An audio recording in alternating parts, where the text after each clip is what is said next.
নমস্কার বন্ধুরা, আমার চ্যানেলে সকলকে স্বাগত জানিয়ে শুরু করছি আজকের রেসিপি।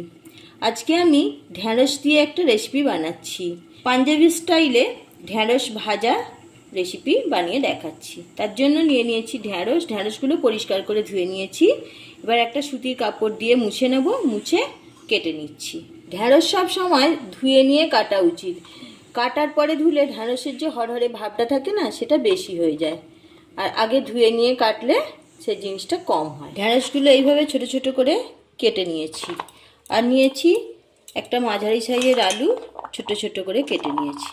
কড়াই বসিয়ে কড়াইতে দিয়ে দিয়েছি সর্ষের তেল। এবার ফোড়নে দিচ্ছি সামান্য জিরা, একটা শুকনো লঙ্কা।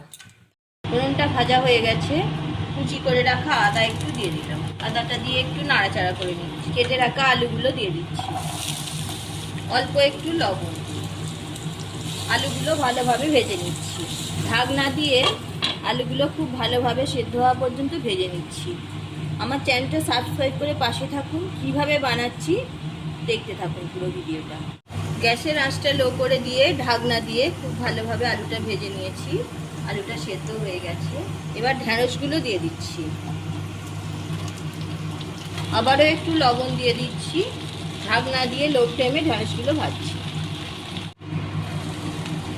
ঢ্যাঁড়সগুলো নাড়াচাড়া করে ভাজতে ভাজতে ঢ্যাঁড়সের কালারটা চেঞ্জ হয়ে গেছে। এই সময় আমি দিয়ে দিচ্ছি লঙ্কা গুঁড়ো, জিরে গুঁড়ো, ধনে গুঁড়ো। আমি এখানে কোনো রকম জল অ্যাড করছি না, সেই জন্য পুরো রান্নাটাই লো ফ্লেমে করতে হবে। একটু ভালো করে 2 সেকেন্ড নাড়াচাড়া করে দেব। নাড়াচাড়া করে মশলাটা ভালোভাবে মিশিয়ে দিলাম। এবার দুটো মিডিয়াম সাইজের পেঁয়াজ কেটে রেখেছি। পেঁয়াজগুলো আমি এইভাবে কেটে নিয়েছি। পেঁয়াজগুলো দিয়ে দিচ্ছি। পেঁয়াজগুলো দিয়ে আর একটু নাড়াচাড়া করে নেব। এবার লো ফ্লেমেই গ্যাসটা থাকবে। ঢাকনা দিয়ে রেখে দিচ্ছি। পেঁয়াজগুলো ঢাকনা দিয়ে রেখে দিলে পেঁয়াজগুলো নরম হয়ে যাবে, সবজিগুলো নরম হবে।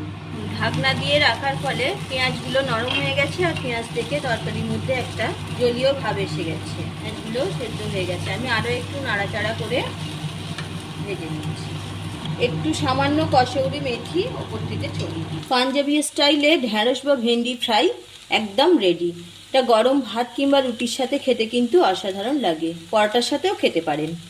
রেসিপিটা যদি ভালো লেগে থাকে অবশ্যই লাইক শেয়ার করবেন এবং কমেন্ট করে জানাতে ভুলবেন না। আবার দেখা হচ্ছে পরের ভিডিওতে।